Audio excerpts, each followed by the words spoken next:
नष्ट हो गया पुत्र। मेरे पास क्यों नहीं आ रहा है?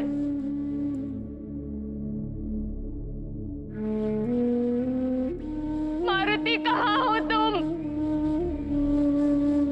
तुम्हें कुछ हो गया है क्या पुत्र?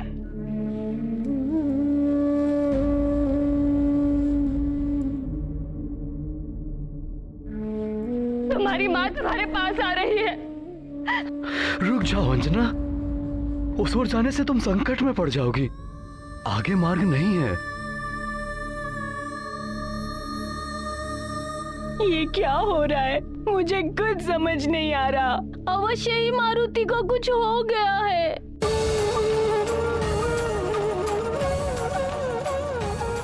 मारुति, मारुति, तुम कहाँ जाओगी? वहां दुर्गम घाटियां और पर्वत है। वहां कितनी भी दुर्गम घाटियां पर्वत क्यों ना हो, मैं अपने पुत्र के पास अवश्य जाऊंगी।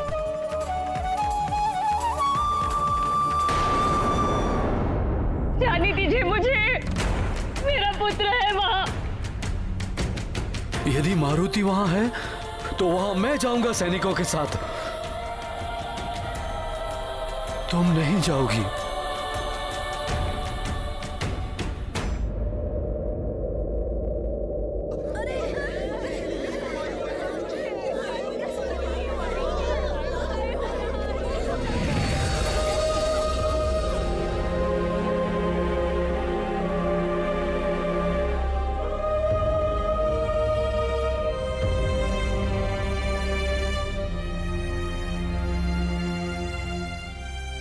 आप उस ओर मत जाइए देवी अंजना। वायुदेव, आप भी मुझे वहां जाने से रोक रहे हैं। क्या हुआ है मेरे पुत्र मारुति को? आपने तो उसकी कुशलता का उत्तरदायित्व लिया था, फिर वो वहां क्यों है? मैंने उसे उड़ते हुए नहीं, गिरते हुए देखा है।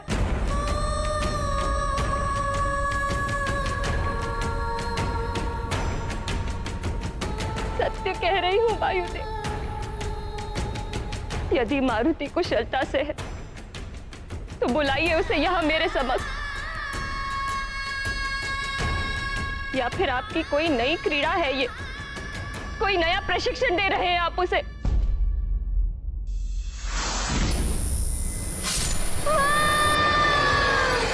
कैसे बताऊं मैं? क्या बताऊं कि मारुति नहीं नहीं।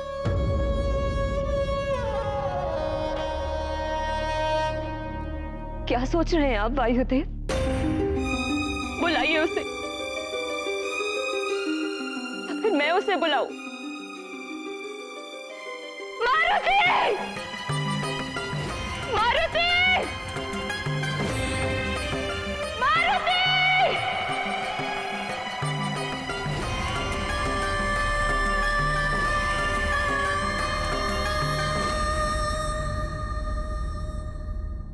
उत्तर क्यों नहीं दे रहा मेरा पुत्र?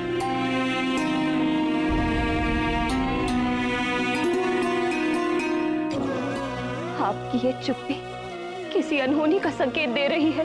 बताइए ना, क्या हुआ है मेरे पुत्र को? वो वहां कैसे गिरा? क्या हुआ है उसे? ऐसा क्या अनर्थ घटित हुआ है मेरे पुत्र के साथ जो आप मेरा सामना करने से बच रहे हैं? कुछ तो बोलिए, बोलिए वायुदेव। एक व्यथित मां से उसके पुत्र की बात मत छुपाइए, बोलिए, बताइए वायुदेव, आपको बताना ही होगा। बोलिए वायुदेव, कहाँ है मेरा पुत्र? बताइए मुझे।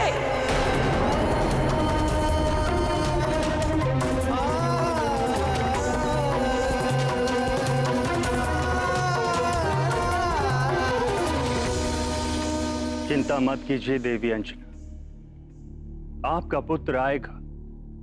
मैं उसे सकुशल आपके समक्ष लेकर आऊंगा। धैर्य रखिए। धैर्य?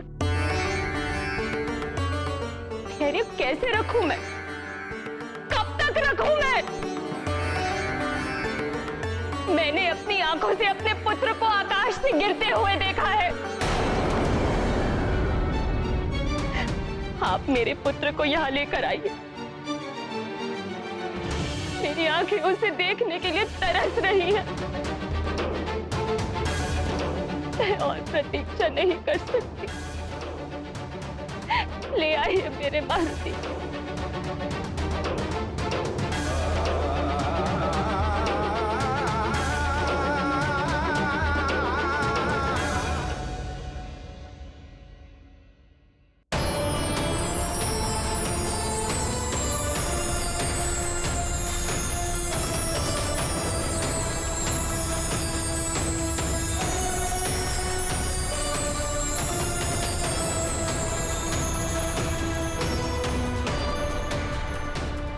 इस कमल पुष्प को आप अपने पास रखिए देवी। मैं आपके पुत्र को सकुशल आपके समक्ष लेकर आऊं।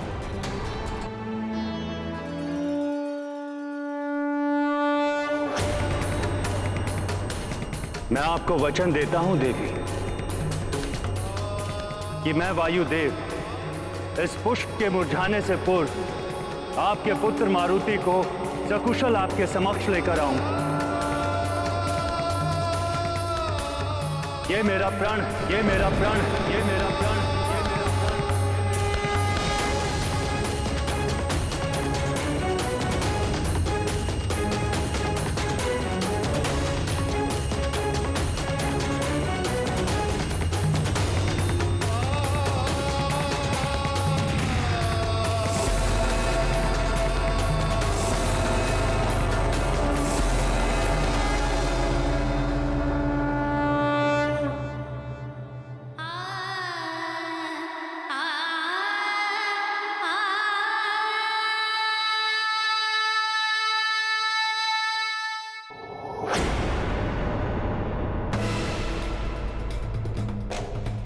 वायुदेव, ये वायुदेव क्या कर रहे हैं? किस अधिकार से वो ये वचन दे रहे हैं उस बालक की मां को कि उसके पुत्र को वो सकुशल वापस लाएंगे?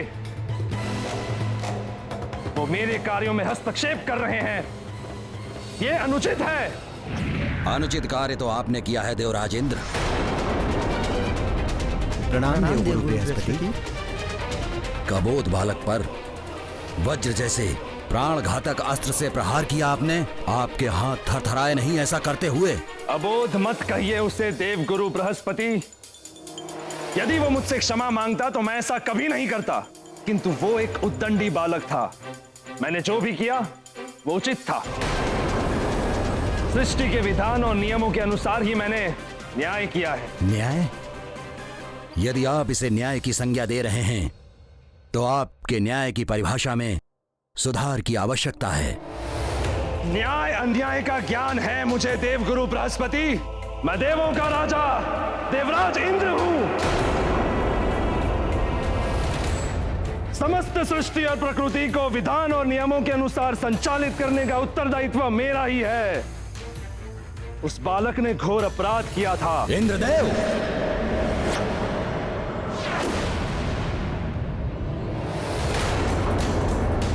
अपराध के पीछे कोई आपराधिक भावना थी या नहीं? अपराध करने वाले की आयु क्या थी? इन सब को ध्यान में रखते हुए न्यायकर्ता को दंड देना चाहिए। एक बालक ने कितना भी घोर अपराध किया हो, किंतु संसार के किसी भी विधान में एक अबोध बालक के लिए मृत्युदंड की व्यवस्था नहीं हो सकती। और यदि कोई ऐसा करता है तो वो स्वयं अपराधी माना जाएगा। देवगुरु बृहस्पति, यदि आपको ऐसा लगता है कि मैंने अन्याय किया है तो मैं अभी इसी क्षण आपको देव संहिता दिखा देता हूं, जिसमें कहीं भी कभी भी वयस्क या बालक का उल्लेख ही नहीं किया गया है। प्रकृति के कार्यों में हस्तक्षेप करने वाले को केवल दंड ही मिलता है। वो प्रकृति कभी स्वयं देती है या फिर मुझ जैसा देवता। यही न्याय व्यवस्था देव संहिता की है। देव सह्याद्री, जाओ जाकर देव संहिता ले आओ और दिखाओ देवगुरु बृहस्पति को, जो स्वयं उन्होंने ब्रह्मदेव के साथ मिलकर बनाई है। अभी प्रमाणित हो जाएगा कि मैं जो कह रहा हूं वो सत्य है या देवगुरु जो कह रहे हैं वो सत्य है? देव संहिता नियमावली का मुझे भली भांति स्मरण है देवराज इंद्र, किंतु एक ऐसा अबोध बालक जिसका जन्म ही देव कार्यों की सिद्धि के लिए हुआ था, उसका अंत करके आपने स्वयं देवों के कार्य को संपन्न करने के मार्ग में बाधा उत्पन्न कर दी है। देवों के कार्यों की चिंता आप न करें देवगुरु, समय आने पर सारे कार्य संपन्न हो जाएंगे। बस बस बस। मैं जितना समझा सकता था आपको उतना मैंने समझा दिया, फिर भी आप स्वयं को उचित ठहरा रहे हैं देवराज इंद्र। मुझ देव गुरु बृहस्पति की बात यदि आपको असत्य प्रतीत हो रही है तो मेरे लिए देव गुरु पद का त्याग ही उचित है।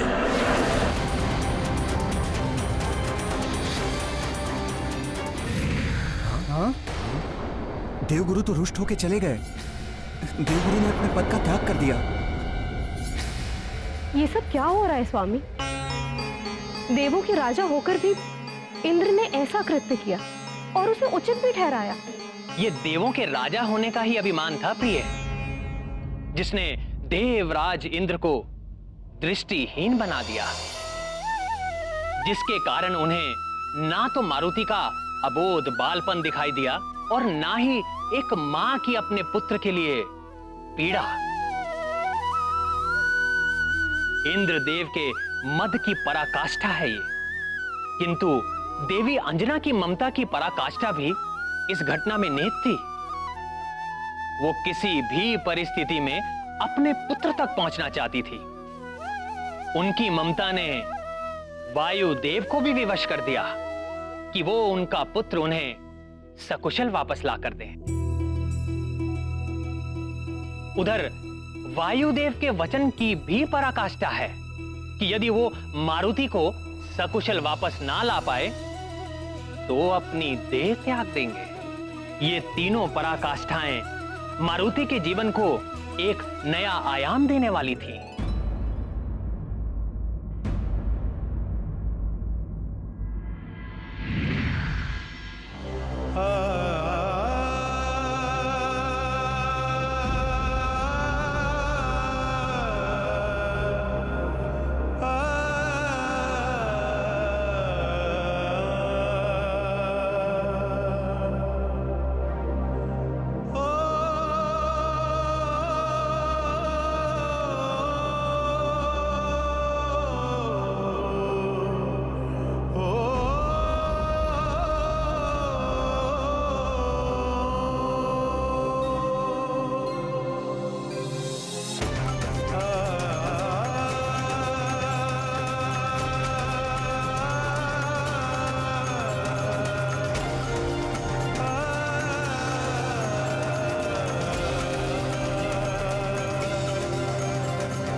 मैंने आपसे कहा था कि मारुति को उड़ना मत सिखाइए, अबोध बालक है। आप बस मेरे पुत्र को लौटा दीजिए मेरे मारुति को। मैं सभी ग्रहों, नक्षत्रों और देवताओं को साक्षी मानकर आपको ये वचन देता हूँ कि मैं स्वयं को समाप्त करके भी आपके पुत्र मारुति को सकुशल वापस लेकर आऊंगा। ये अटल प्रतिज्ञा है मेरी।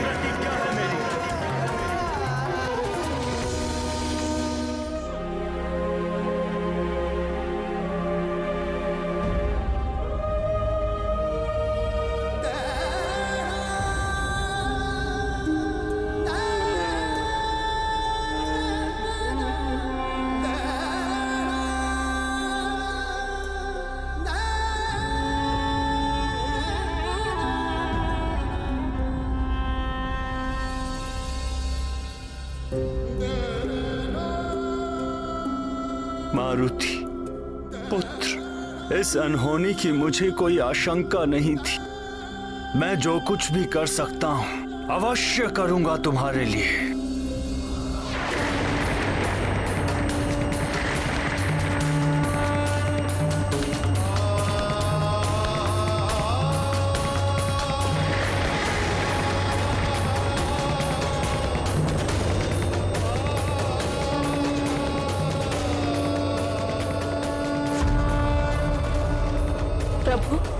वायुदेव असमंजस में थे कि कहाँ जाए।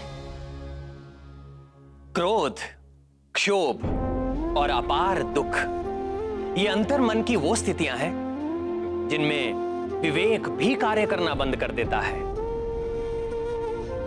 वही वायुदेव के साथ भी हो रहा था।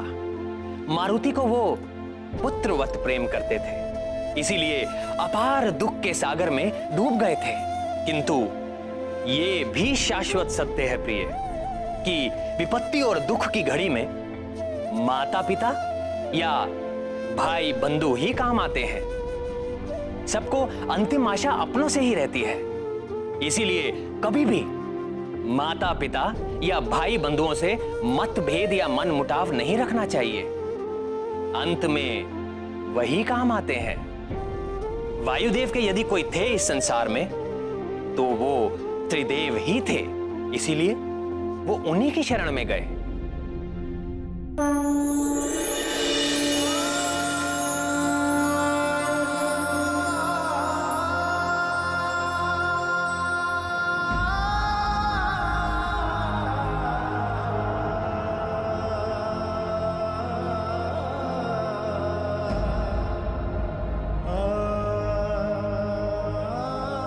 हे जगत पालक श्री हरि विष्णु देव, हे जगत कर्ता ब्रह्मा जी, हे देवों के देव महादेव,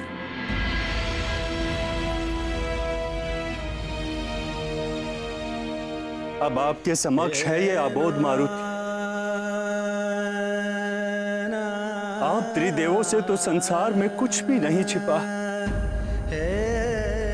एक अबोध बालक जो अपनी माता के नेत्रों में अश्रु देखकर उसका दुख दूर करने के लिए सूर्य लोक तक चला आया।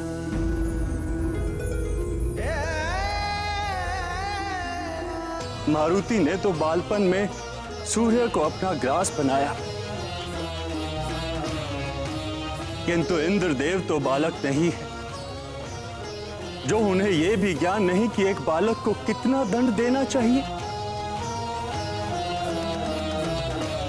हे त्रिदेवों, अन्याय हुआ है इस बालक के साथ। इंद्र ने वज्र से प्रहार किया है इस पर।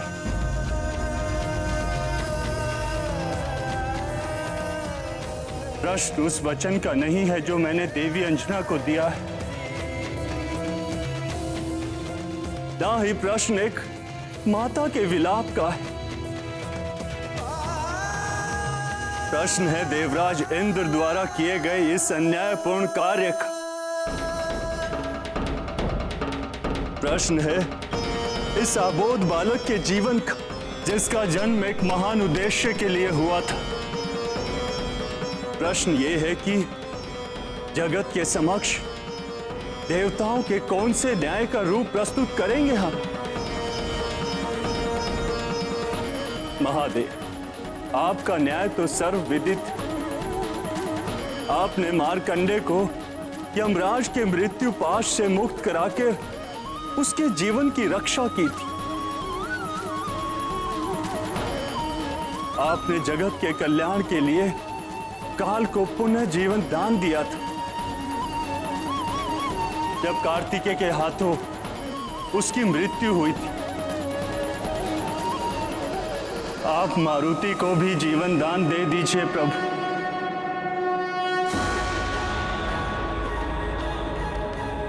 पुनः जीवित कर दीजिए उसे, जीवित कर दीजिए मेरे मारुति को।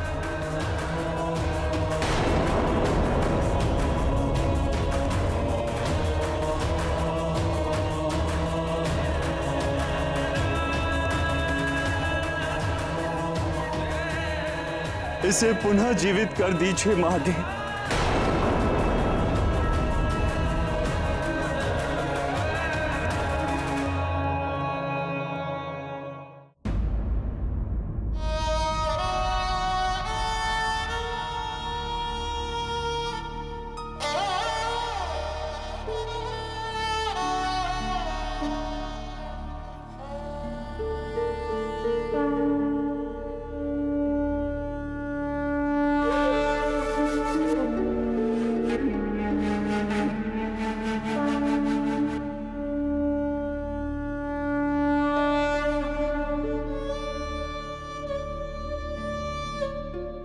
हे भोलेनाथ,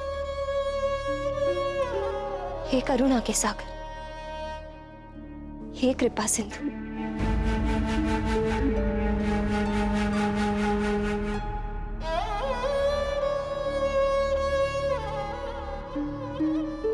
एक समय आपके कृपा प्रसाद के रूप में मारुति मेरे आंचल में आया था। आज पुनः मेरा आंचल सूना हो गया है। इसे फिर से भर दीजिए भोलेनाथ।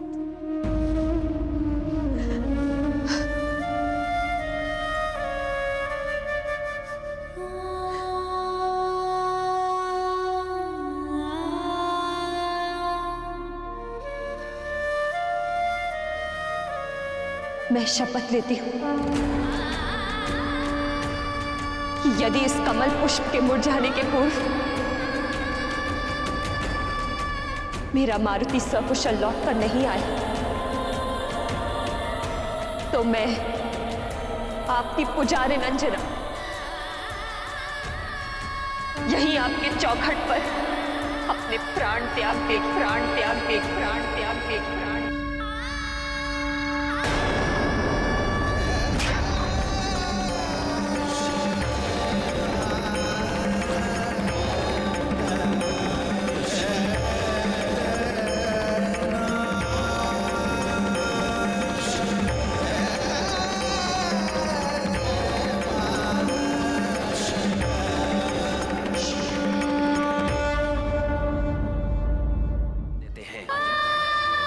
मुझसे रुष्ट हो गया पुत्र, मेरे पास क्यों नहीं आ रहा है? मैं आपको वचन देता हूँ देवी कि मैं वायुदेव इस पुष्प के मुरझाने से पूर्व आपके पुत्र मारुति को सकुशल आपके समक्ष लेकर आऊं। आपने जगत के कल्याण के लिए काल को पुनः जीवन दान दिया था, आप मारुति को भी जीवन दान दे दीजिए प्रभु। हे त्रिदेव, ये संसार आपकी कृपा से चलता है।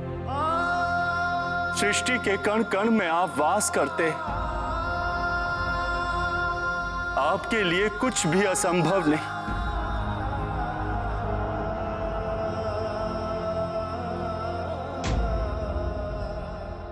मारुति को जीवन दान दीजिए प्रभु, कृपा कीजिए, कृपा कीजिए इस अबोध बालक पर।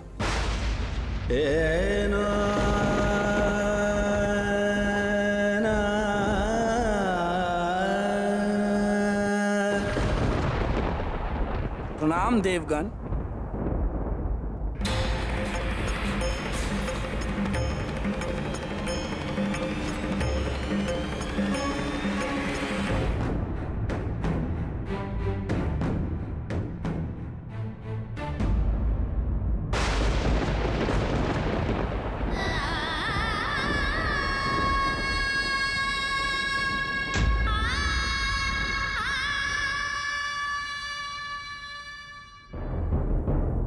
सेविकाओं, जाओ मारुति के लिए भोजन की व्यवस्था करो। उसे भूख लगी होगी, आते ही भोजन मांगेगा। और ध्यान रहे, भोजन कम नहीं पड़ना चाहिए। अच्छा सुनो, मैं भी चलती हूँ रसोई घर में। आज अपने हाथों से भोजन बनाऊंगी अपने लाल के लिए।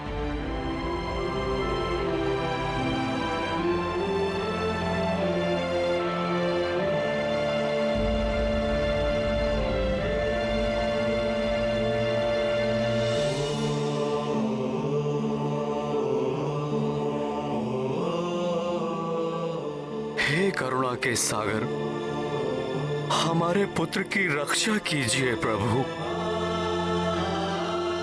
हमारा पुत्र हमें सकुशल वापस लौटा दीजिए।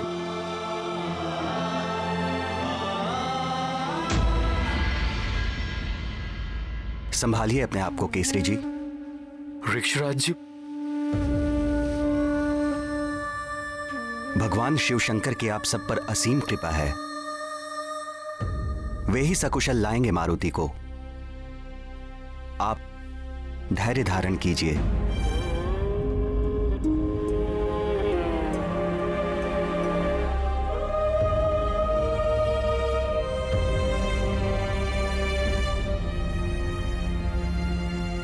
धैर्य कैसे धारण करूं महाराज ऋक्षराज?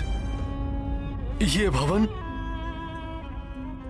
दिन रात मारुति की खिलखिलाहट से गूंजता रहता था। वो मधुर मुस्कान, वो मनमोहक वाणी, चारों ओर एक अलौकिक सुख और हलचल से भरा रहता था ये भवन। और आज देखिए कितना सन्नाटा पसरा हुआ है ऋक्षराज जी। केसरी जी, इस संकट की घड़ी में यदि आप ही धैर्य खो देंगे तो देवी अंजना को कौन संभालेगा? वो तो मां है और मां का हृदय तो बहुत कोमल होता है। भावनाएं तो माता पिता की एक ही समान होती हैं महाराज ऋक्षराज, किंतु पिता को कठोर बनने का दिखावा करना पड़ता है। मुझे भी मारुति की सुरक्षा की उतनी ही चिंता है। सत्य कहा आपने, पुरुष कर्तव्यों से बंधा होता है, जबकि नारी की ममता को कोई भी सीमा और कोई भी बंधन बांध नहीं सकता है। यदि आपने धैर्य खो दिया तो सब कुछ बिखर जाएगा, इसलिए आपको तो धैर्य रखना ही होगा।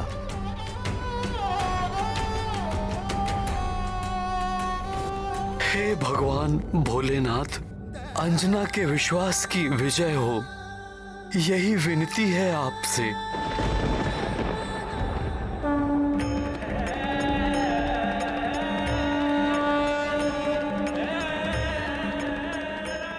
क्षमा करे त्रिदेव, अबोध नहीं, उद्दंडी था ये बालक।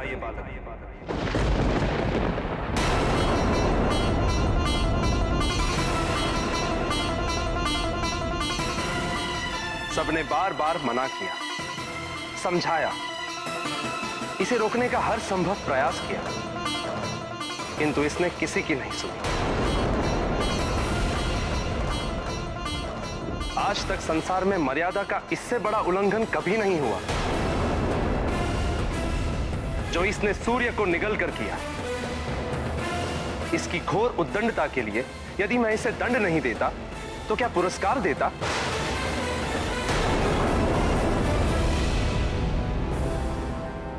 हे जगत पालक, अब आप ही बताइए, मर्यादा तोड़ने वाला एक उद्दंडी बालक आपके मर्यादा अवतार श्री राम का सहायक कैसे हो सकता है?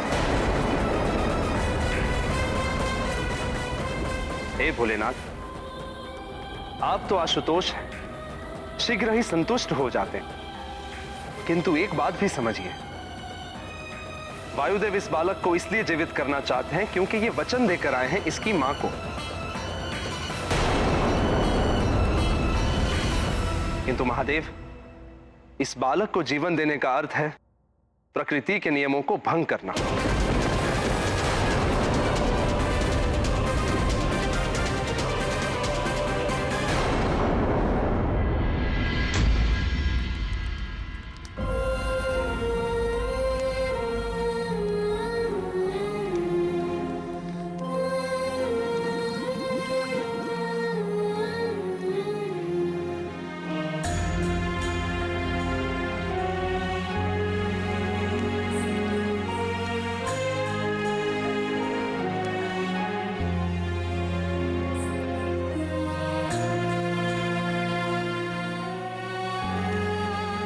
अरे तुम सब ऐसे क्यों खड़ी हो वहां?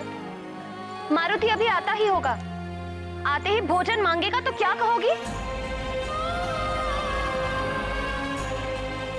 पहले भी उसकी भूख शांत नहीं कर पाई, इसीलिए अबोध मारुति सूर्य को फल समझकर खाने चला गया।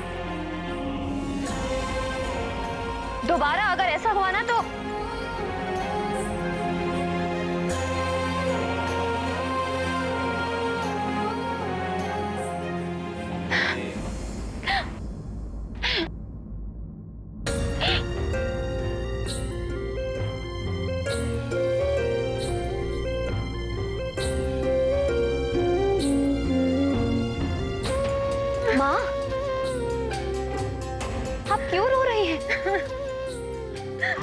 रही है माँ?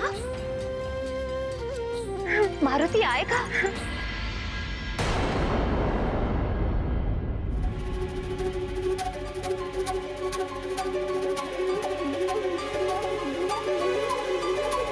आप सब इतने दुखी क्यों लग रहे हैं?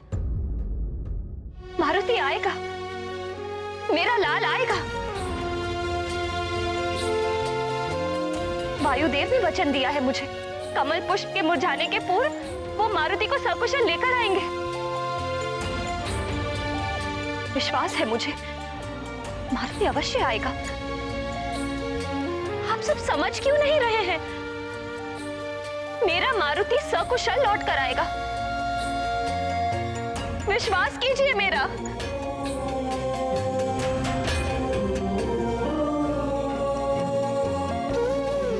आपको तो विश्वास है ना मेरी बात पर? तुम्हें विश्वास है ना हमारा मारुति सकुशल लौटेगा? तो तुम्हारे विश्वास पर मुझे भी पूर्ण विश्वास है। तुम्हारी ममता खींच लाएगी हमारे मारुति को हमारे पास। तुम्हारा असीम वात्सल्य तुम्हारे सूने आंचल को फिर से भर देगा। मुझे विश्वास है अंजना, हमारा मारुति सकुशल लौट आएगा।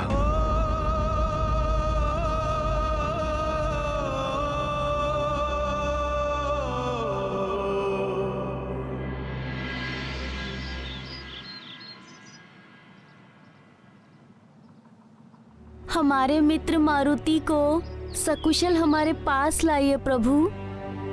हमने तो अपनी मनोकामना लिख दी है इस पत्थर पर। इसे नदी में डालने से हमारा मित्र मारुति वापस आ जाएगा ना? अवश्य आएगा हमारा मित्र मारुति। तुम्हें स्मरण है ना सुशील, पहले भी हमने अपनी मनोकामना पत्थर पर लिखकर इसी प्रकार प्रवाहित की थी, तब भी हमारी मनोकामना पूर्ण हुई थी। सत्य कह रहे हो तुम। चलो प्रवाहित करते हैं। हे प्रभु, हमारा मारुति जहाँ भी हो हमारे पास सकुशल लौट आए। उसके बिना हमारा मन कभी भी नहीं लगता। हमारी मनोकामना पूर्ण कीजिए। भोले मारुति के भोले मीत, देखो करे प्रार्थना विनीत। मित्र हमारा लौट के आए, कोई न उस पर संकट छाए। मन माना करते थे उल्लास, मांगा करते थे अवकाश। पत्थर पर लिख लिख कर इच्छा, मांगे आज एक ही भिक्षा। मित्र हमारा लौट के आए, कोई न उस पर संकट छाए। बस इंद्रदेव, नियमों की दुहाई देकर आप अपने अपकृत्य और अन्याय को उचित ठहराने का प्रयास मत कीजिए। मारुति कोई असुर नहीं है, ना ही उसने आप पर आक्रमण किया था। जो आपने उस पर वज्र प्रहार कर दिया। इस समस्त सृष्टि को सुचारू रूप से चलाने का उत्तरदायित्व मेरा है देवी।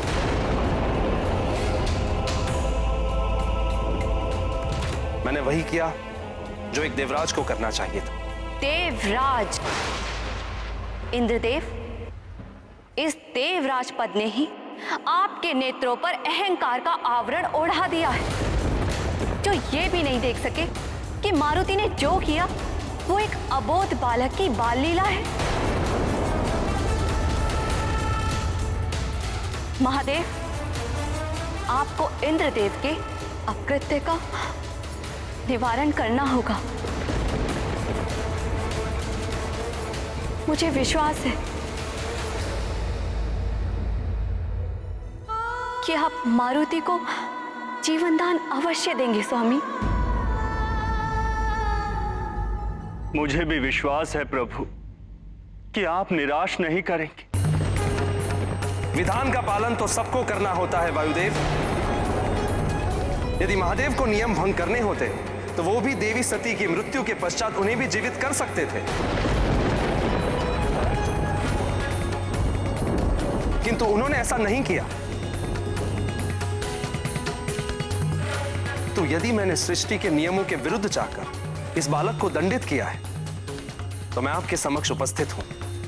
भस्म कर दीजिए मुझे।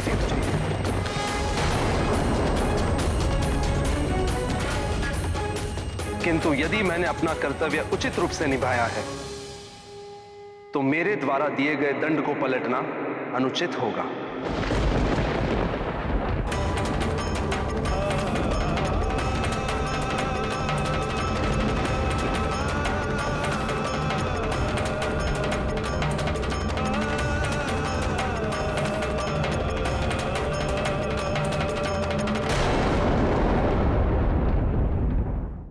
यदि ये दंड का विधान न बनाया होता वायुदेव, तो कोई भी नियम भंग करके प्रकृति को उथल पुथल कर सकता था। सृष्टि कभी भी सुचारू रूप से चल ही नहीं सकती थी। इसलिए इंद्रदेव के द्वारा दिए गए दंड को पलटना है, मारुति को जीवन दान देना है। तो इंद्रदेव की सहमति के बिना यह हो ही नहीं सकता।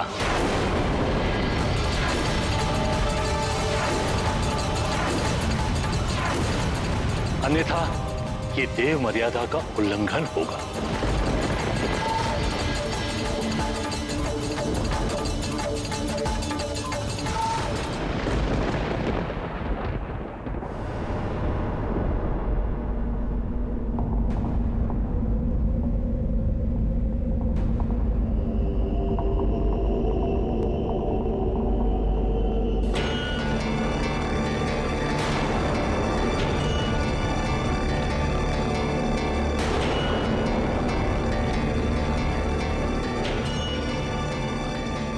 हे भोलेनाथ, रक्षा करना मेरी मारुति की। हे महादेव, रक्षा करना मारुति की, रक्षा करना प्रभु, रक्षा करना।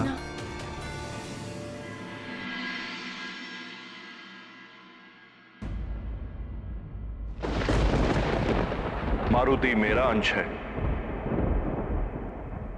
किंतु नियमों का बंधन मेरे लिए भी है। नियम तोड़ने के लिए नहीं बनाए जाते।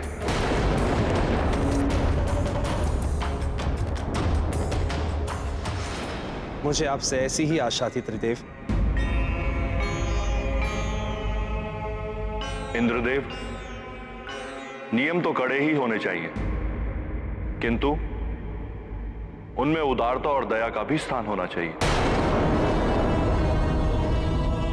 नियम मात्र संहिता की पोथियां बनकर रह जाएंगे या हत्या और शक्ति प्रदर्शन के उत्तम साधन बनकर रह जाएंगे। इतना तो मैं भी जानता हूं देवेश्वर, अन्यथा आज देवराज पद पर सुशोभित नहीं होता। शांति और सुव्यवस्था बनाए रखने के लिए दंड के भय का बना रहना आवश्यक होता है। यदि मैंने अपना निर्णय पलटकर इस बालक को जीवन दान दिलाया तो फिर इस पूरे संसार में मेरे दंड से कोई भी भयभीत नहीं होगा। उचित। आप सब बंधे रहिए अपने अपने नियम से,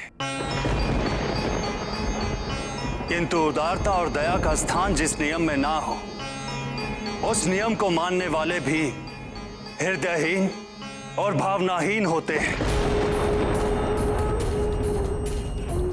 उन्हें औरों की पीड़ा का एहसास तब होता है जब तक वो स्वयं उस पीड़ा का अनुभव ना कर लें।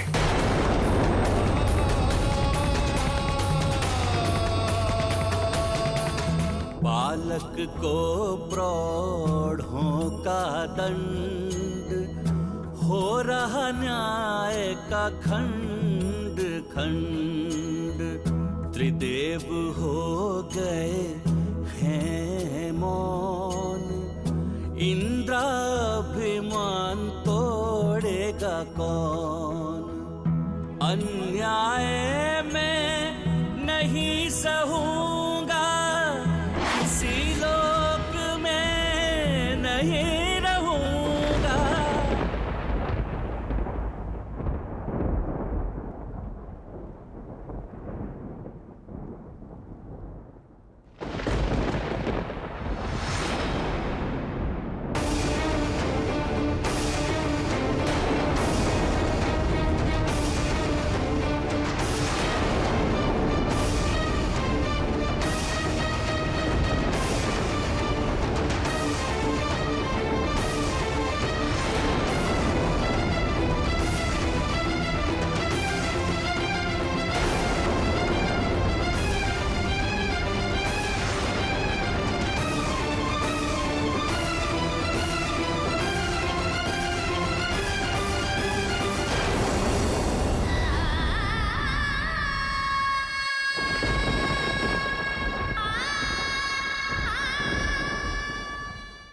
माँ ममता और करुणा की मूर्ति है तो सहनशीलता की देवी है। वो सबके लिए दयावान हो सकती है, सब पर अपनी ममता लुटा सकती है, सब कुछ सहन कर सकती है। किंतु माँ अपनी संतान का कष्ट सहन नहीं कर सकती। संतान को होने वाली तनिक सी भी पीड़ा माँ के लिए अपार वेदना के समान होती है।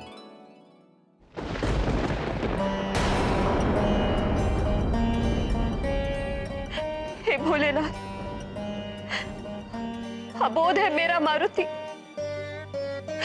उसकी रक्षा करना। यदि उससे कोई अपराध हो गया हो तो बालक समझकर क्षमा कर देना उसे प्रभु। बहुत छोटी आयु का है मेरा मारुति, इसीलिए उसे भले बुरे का ज्ञान नहीं है।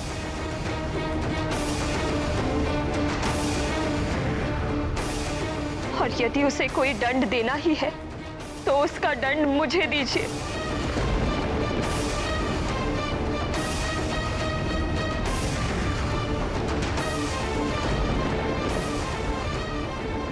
मैं प्रस्तुत हूं, किंतु मेरे मारुति को कोई कष्ट मत दीजिए।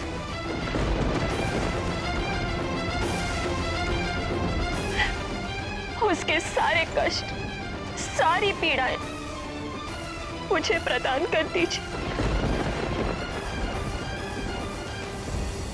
बहुत छोटा है वो, उसे कोई पीड़ा मत दीजिए।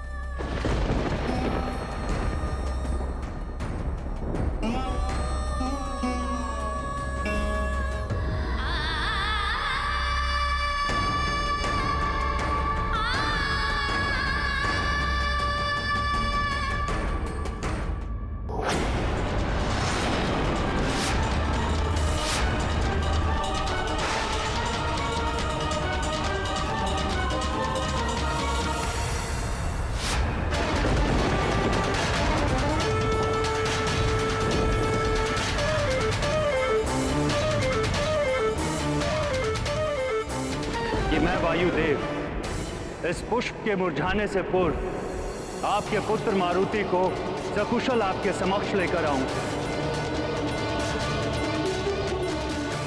नहीं, कमल मुरझा गया।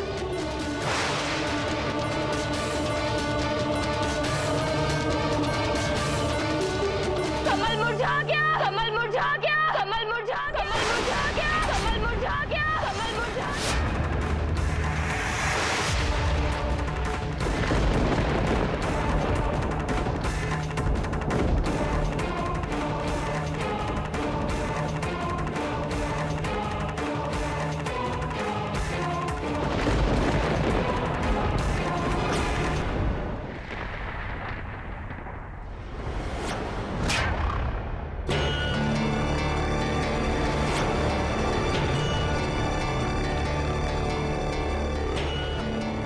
नहीं, कमल मुरझा गया।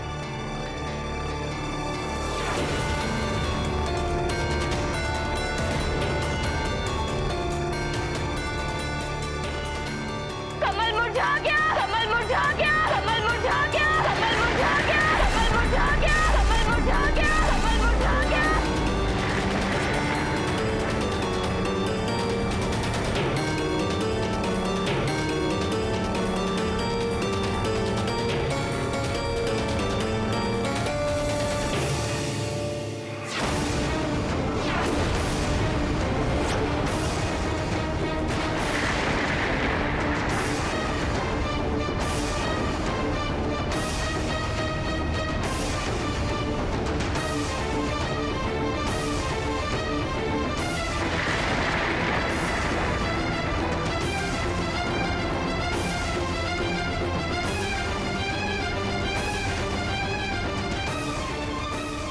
कमल मुरझा गया। मारुति, मारुति आ गया।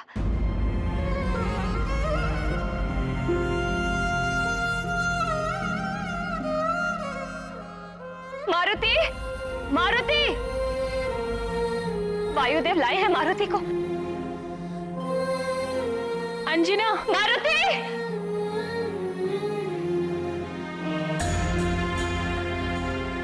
मारुति, मारुति, कहाँ है मेरा मारुति? देखा तुमने मारुति को? कमल का फूल मुरझा गया। वायुदेव आए होंगे ना मारुति को लेकर। कहाँ है मारुति? माँ, आपने तो अवश्य देखा होगा ना मारुति को। कहाँ है मेरा मारुति? बोलिए। वायुदेव ने तो कहा था कि कमल के मुरझाने के पूर्व वो मारुति को ले आएंगे। फिर कहाँ है? क्या हुआ है मेरे मारुति को? मारुति, मारुति, आ जाओ पुत्र, तुम्हारी माँ पुकार रही है।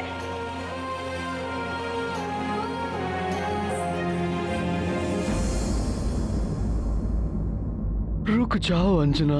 अब क्यों रोक रहे हैं मुझे? मारुति आया है। मारुति, अंजना, संभालो अपने आप को। मारुति, वायुदेव नहीं आए हैं मारुति को लेकर। मारुति आया है। कमल मुरझा गया है, वायुदेव लाए होंगे मारुति। अंजना, धैर्य रखो अंजना, मारुति नहीं आया है अभी। स्वीकार कर लो अंजना, मारुति नहीं आया है अभी।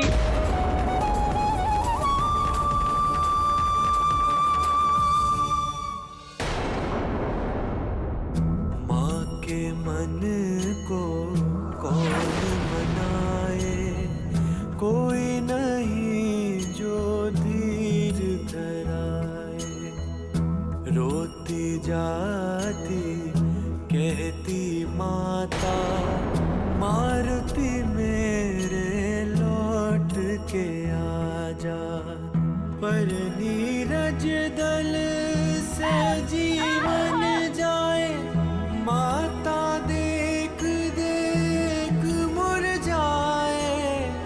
हे अरुण कमल तुम बने रहो, साथ मेरे यह समय सहो।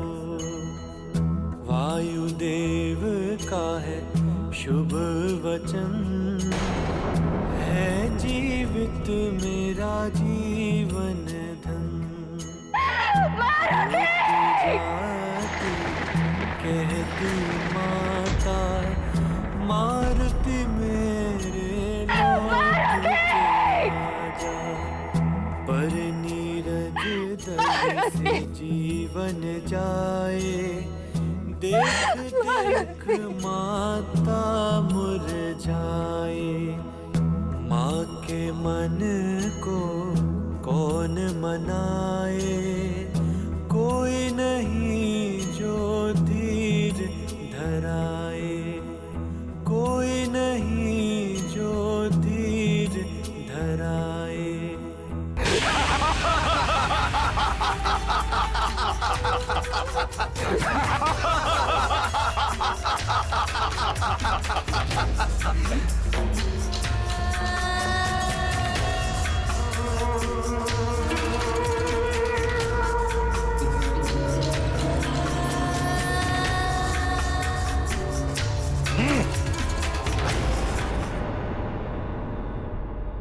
ब्रह्मं प्रसन्नम, प्रसन्न हुए हम। इंद्र, उस मायावी बालक को मारकर प्रसन्न कर दिया तूने हमें।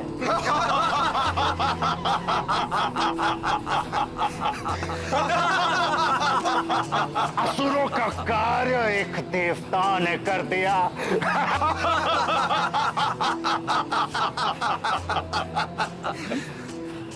रावण के हर शत्रु की दुर्दशा यही होनी चाहिए।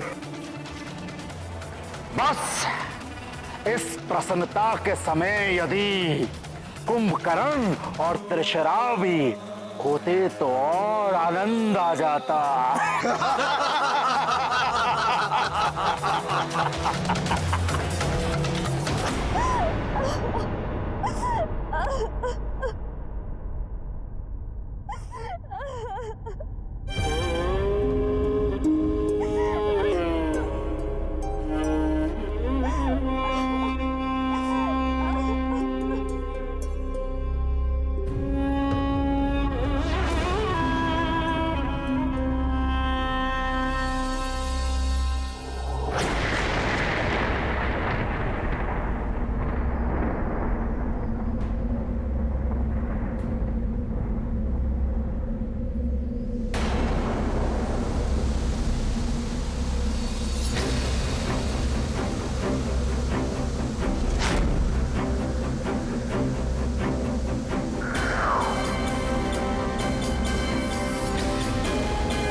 सब दीपकों के बुझने का क्या अर्थ है?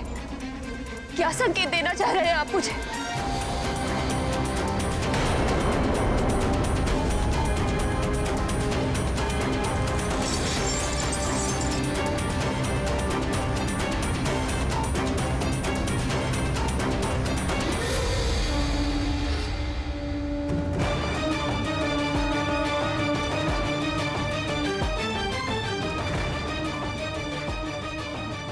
भोलेनाथ, मैंने आपको, वायुदेव को, सबको मना किया था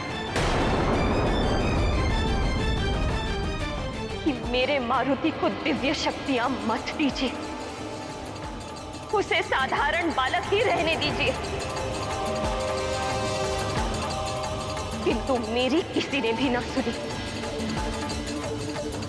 भोलेनाथ, भली भांति सुन लीजिए। समस्त देवता, संपूर्ण दिशाएं, सभी दिक्पाल सुन ले।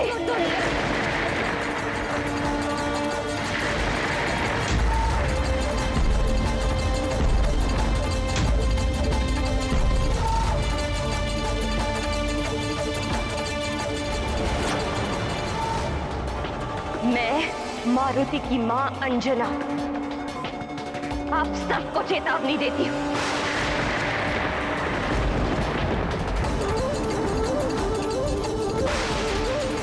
यदि मेरे मारुति के साथ कोई अनहोनी हुई है तो अनहोनी होगी इस सृष्टि के साथ।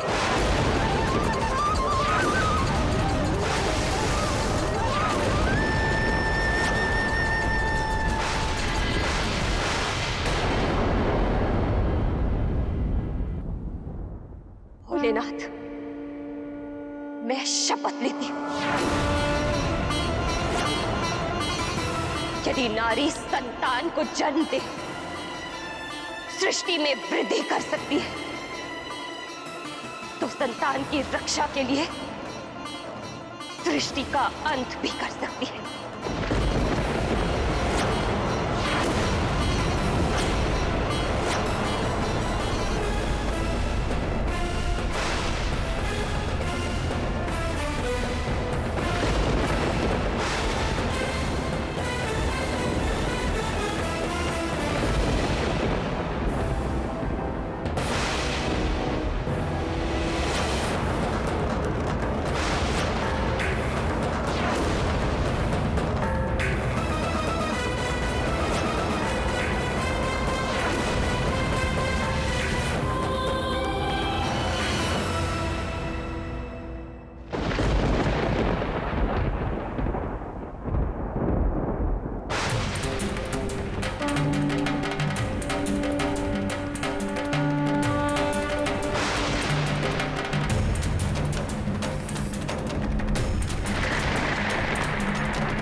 अन्याय हो रहा है, अंजना के साथ भी और मुझ भूदेवी के साथ भी।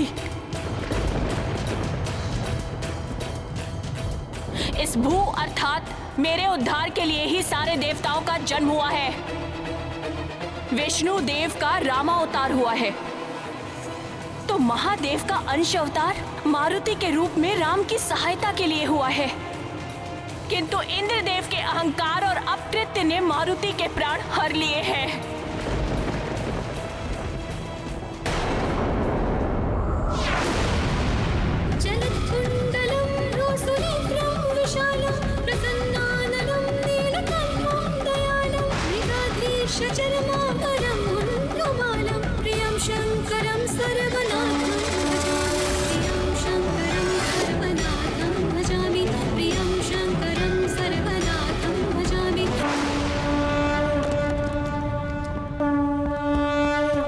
मारुति के लिए जितनी व्यथा अंजना को है, उतनी ही व्यथा मुझे भी है। जब तक इंद्रदेव मारुति को पुनः जीवित नहीं करते, तब तक मेरे कोप के भागी होंगे ये समस्त सृष्टि भी ब्रह्मदेव। प्राकृतिक आपदाएं भोगनी पड़ेंगी जगत को।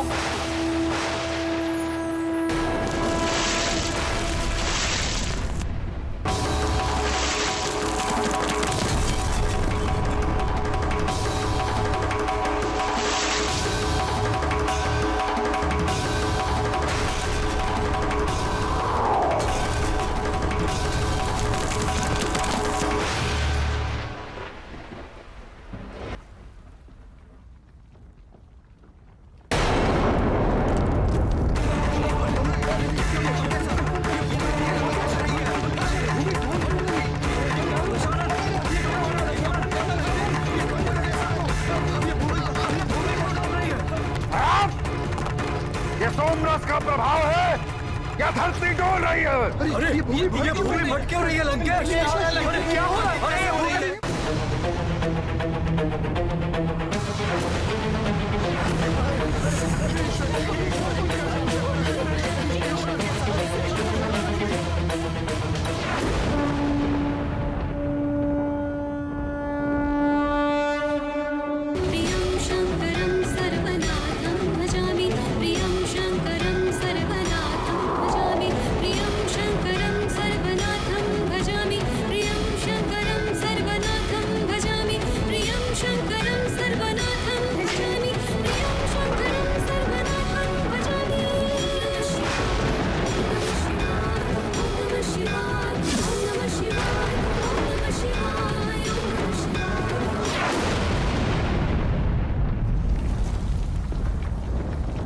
स्वामी, एक माँ के दुख से पूरी सृष्टि प्रभावित हो उठी है और उसकी पीड़ा मातृत्व पीड़ा के प्रतीक है, और इसीलिए भूदेवी भी शोक से भर उठी है। स्वामी, आपको अंजना के पीड़ा का निवारण करना होगा। अंजना की व्यथा मुझे भी झकझोर रही है देवी, किंतु मैं विवश हूं। प्रकृति के नियमों के विरुद्ध जाकर मैं मारुति को जीवन दान कैसे दे सकता हूं?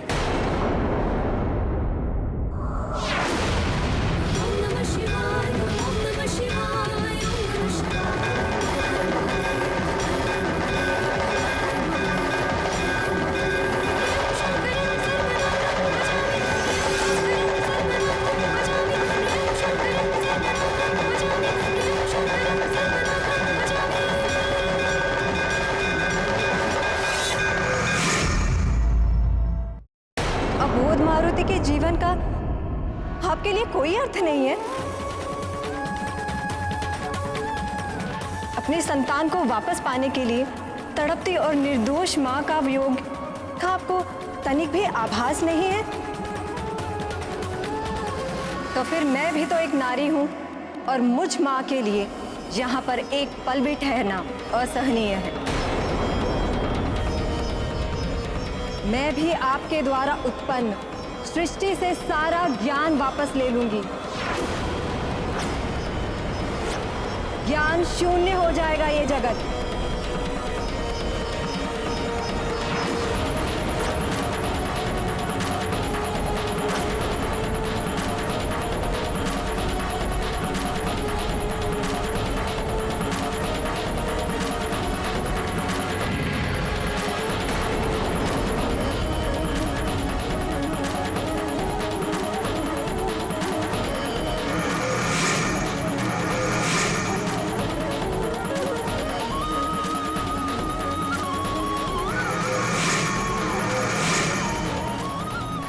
से अक्षर कैसे लुप्त हो रहे हैं?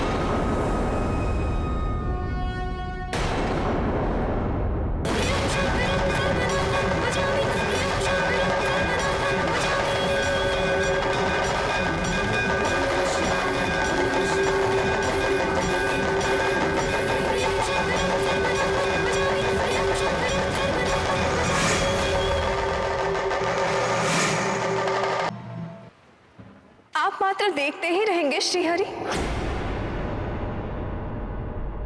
जीवन दान दिलाइए मारुति को। मैं क्या कर सकता हूं देवी? मारुति को जीवन दान देने के लिए इंद्रदेव और अन्य देवों की सहमति आवश्यक है। आप सहमति और असहमति की दुविधा में पड़े रहिए। जब तक मारुति का जीवन नहीं, तब तक हमारा भी साथ नहीं।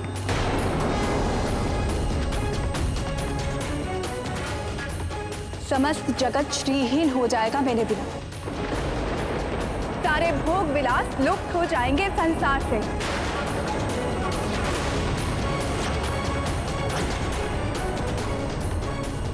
स्वर्ण लोह बन जाएगा, माणिक मोती सब मिट्टी बन जाएगा।